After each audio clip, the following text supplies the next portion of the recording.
எனது பெயர் ஆசித் தர்மராய். ஊர் மூலச்சல், கல்குளம் தாலுகா, தக்கலை வில்லேஜ், கன்னியாகுமரி மாவட்டம், தமிழ்நாடு. நான் ஒரு இயற்கை விவசாயி, இயற்கை ஆவலர். என்னுடைய தோட்டங்களில் பல வகையான மரங்களை நட்டிருக்கின்றேன். பலா, வாழை, பைனாப்பிள், மாமரம், ரம்புட்டான், டிராகன், இப்படிப்பட்ட பல விதமான மரங்கள் நட்டிருக்கின்றேன். அத்துடன் டிம்பர் மரங்களான செம்மரம், சந்தனம், தேக்கு, வேங்கை, இப்படிப்பட்ட மரங்களும் எனது தோட்டத்தில் நான் நட்டிருக்கின்றேன். தோட்டத்தை ஒரு மல்டி கிராப் என்கிற அளவில் பராமரித்து வருகிறேன். தென்னை, கமுகு, இப்படிப்பட்ட மரங்களும் தோட்டத்தில் நட்டிருக்கின்றோம். செவ்வாழை, ரசகதளி, ஏத்தன், கருங்கதளி, கூம்பில்லா வாழை, இப்படிப்பட்ட பல வாழை ரகங்கள் எனது தோட்டத்தில் நடப்பட்டுள்ளது. தோட்டத்தில் பலா மரங்கள் உள்ளன. பலா மரங்களில் 2 வெரைட்டி சொல்லுவாங்க. ஒன்று வருக்கை, ஒன்று கூழன். நம்ம தோட்டத்தில் வருக்கை மரங்கள் உள்ளது. இது பழத்திற்கு ഏറ്റവും நல்ல பிரயோஜனப்படுற பழங்கள். அத்துடன் தோட்டத்தில் பைனாப்பிள் நட்டிருக்கோம். பைனாப்பிளும் நல்ல வருமானம் தரத்தக்க ஒரு ஊடுபயிர். அத்துடன் மாமரங்கள் சில உள்ளது. அடிப்படையாக நான் ஒரு வழக்கறிஞர், சட்டத்தில் மேல் படிப்பு படித்தவன். தமிழக அரசு சட்ட கல்லூரிகளில் பேராசிரியராக பணியாற்றி கல்லூரி முதல்வராக ஓய்வு பெற்றேன். இப்படிப்பட்ட சூழ்நிலையில் எனக்கு இந்த கொரோனா காலகட்டத்தில் வீட்டில் பொழுது போகாமல் இருந்த நேரத்தில் என்ன பண்ணலான்னு யோசித்த வேலை தான் விவசாயம் பண்ணலாம். அதுக்கு முன்னாலே இருந்தது, கொஞ்சம் ஆக்டிவாக பண்ணலாங்கிறாப்புல அதில் ஈடுபட ஆரம்பித்தேன். மரங்கள் இதெல்லாம், செடிகள் இதெல்லாம் நட்டேன். அந்த நேரத்தில் தான் டிராகன் செடியும் கன்னியாகுமரி தமிழ்நாட்டில் அந்த சமயத்தில் அதிகமாக குறவு. நான் ராஜ்காட்டில் குஜராத்தில் இருந்தேன். அதுக்கான தைகளை வாங்கி டிராகன் நட்டிருக்கேன். கொரோனா வந்ததுனால வேறு டைம் பாஸிங் வழி இல்லாமல் இருந்ததுனால விவசாயத்தில் இன்வால்வ் பண்ணோம். அதனால தான் இந்த மரங்கள் நட்டது. இப்போ எல்லா தோட்டத்துலேயும் அதிகமாக டிம்பர் லாபம்ங்கிறதுனால அநேகமாக எல்லா தோட்டத்துலேயும் டிம்பருக்கு முக்கியத்துவம் கொடுத்து நட்டுக்கிட்டு இருக்கேன். அதில் முக்கியமாக தேக்கு, செம்மரம், சந்தனம், இப்படிப்பட்ட மரங்களுக்கு நான் கொஞ்சம் முக்கியத்துவம் கொடுத்து அதுகளுக்கு நட்டுக்கிட்டு இருக்கோம். இதோட ரப்பர் மரங்களும் இருக்குது. 1995 காலகட்டங்களில் பெங்களூர்லேருந்து ஒரு நண்பர் இயற்கை விவசாயத்தை பற்றி எனக்கு கொஞ்சம் அதிகமாக சொல்லி கொடுத்தாரு. கொரோனா பீரியடுக்கு அப்புறம் விவசாயத்தில் வந்ததுக்கப்புறம் முழு அளவில் நான் இயற்கை விவசாயம் தான் பண்ணிகிட்ருக்கேன். இதில் நான் அதிகமாக தயார் பண்ணுறது மண்புழு உரம். அது எங்கிட்டே மண்புழு உரம் தயார் பண்ணுற யார்டு வச்சுருக்கோம்.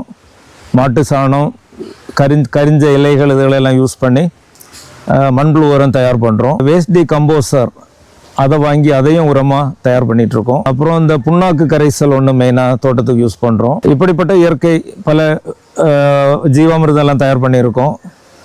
இதெல்லாம் தோட்டத்துக்கு நாங்கள் யூஸ் பண்ணுறதுனால இயற்கை இன்னும் செழிப்பாகும், இயற்கை இன்னும் வளம் பெறுங்கிற ஒரு நம்பிக்கையில் பண்ணிகிட்ருக்கோம். கிடைக்கிற பழங்கள் சாப்பிட்றதுக்கு நல்ல டேஸ்ட்டாக இருக்குது. அதனால் நிறைய பேர் விரும்பி எங்கள்கிட்ட வாங்கிட்டு போகிறாங்க. எங்கள்கிட்ட உள்ள வாழை மரங்கள், எங்கள்கிட்ட உள்ள பழங்கள், அன்னாசி பழம் எல்லாமே டேஸ்ட்டாக இருக்குன்னு சொல்லிட்டு எங்கிட்ட விரும்பி சாப்பிட வாங்கிட்டு போகிறாங்க. அது காரணம் என்னென்னா இயற்கையில் விவசாயம் பண்ணது. குமரி மாவட்டத்தில் குறிப்பாக சில பழ வகைகள் கிடைக்கின்றது. குறிப்பாக வாழையில் மட்டி வாழை மற்ற மாவட்டங்களில் பார்க்க முடியாது. ஆனால் குமரி மாவட்டத்தில் இருக்கிறது. அது புவிசார் குறியீடு வேறு கிடச்சிருக்குது.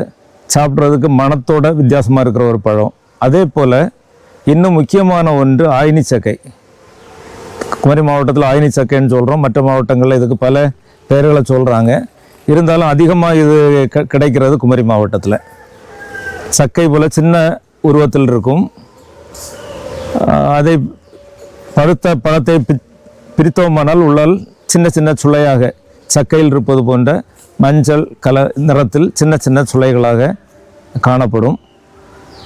சிறிய ஒரு புளிப்பு சுவையுடன் வித்தியாசமாக இருக்கும். இது குழந்தைகள், பெரியவர்கள் ரொம்ப விரும்பி சாப்பிடும் ஒரு பழம். குமரி மாவட்டத்தில் குறிப்பாக அதுவும் சில மாதங்களில் மட்டும், வருடத்துக்கு ஒரு முறை மட்டும் கிடைக்கக்கூடிய ஒரு பழம். இதனுடைய மரமும் டிம்பருக்காக முன்காலங்களில் பயன்படுத்தப்பட்டு வந்தது. மிகவும் வீடுகளுக்கு ஃபர்னிச்சர்ஸ் மற்றும் உபகரணங்கள் செய்வதற்காக ரொம்ப விரும்பி இந்த மரத்தை பயன்படுத்தி வந்தார்கள். குமரி மாவட்டத்தை பொறுத்தவரையில் சக்கை என்ற ஒரு பெயர் பயன்பாட்டில் இருந்து வருகின்றது. சக்கை என்று குறிப்பிடுவது பலாவை. பலாப்பழத்தை குமரி மாவட்டத்தில் சக்கை என்று குறிப்பிடுவோம். ஆயினி சக்கை என்பதும் பலாப்பழத்தில் ஒரு இனம், வெரைட்டி, சின்ன ஒரு அளவில் இருக்கிற ஒரு பழம். பலாப்பழத்தை பொறுத்தவரையில் இதனுடைய விளைச்சல் அதிகமாக கிடைக்கின்றது. ஆனால் விலை வந்து சற்று குறைவு. ஆயினி சக்கை அல்லது ஆயினி பழம் இது ஒரு காலகட்டத்தில் மட்டும் கிடைக்கின்றது. இதை பறிப்பது, மார்க்கெட்டில் கொண்டு விற்பது சற்று சிரமமான ஒரு காரியம், செலவும் கூட. இதனால் இதை மட்டும் விவசாயம் செய்தால் விவசாயிகளுக்கு நல்ல ஒரு பலன் கிடைக்கும் என்று என்னால் ஒரு ஆலோசனையாக அதை கூற முடியவில்லை.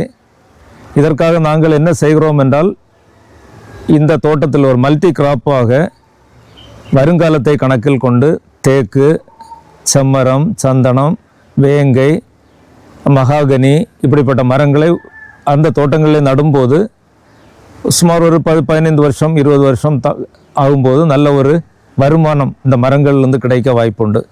எனவே விவசாயிகள் தோட்டத்தில் இந்த மாதிரிப்பட்ட மரங்களையும், டிம்பர்ஸ், மரத்திற்கு தேவையான மரங்களையும் கூட இதில் நட்டால் அவர்களுக்கு பயனளிக்கும் என்று நம்புகின்றேன். இந்த மாதம் 23ஆம் தேதி புதுக்கோட்டையில் நடைபெறவுள்ள முக்கனி திருவிழாவில் ஆயினி பழம் காட்சிப்படுத்தப்பட உள்ளது.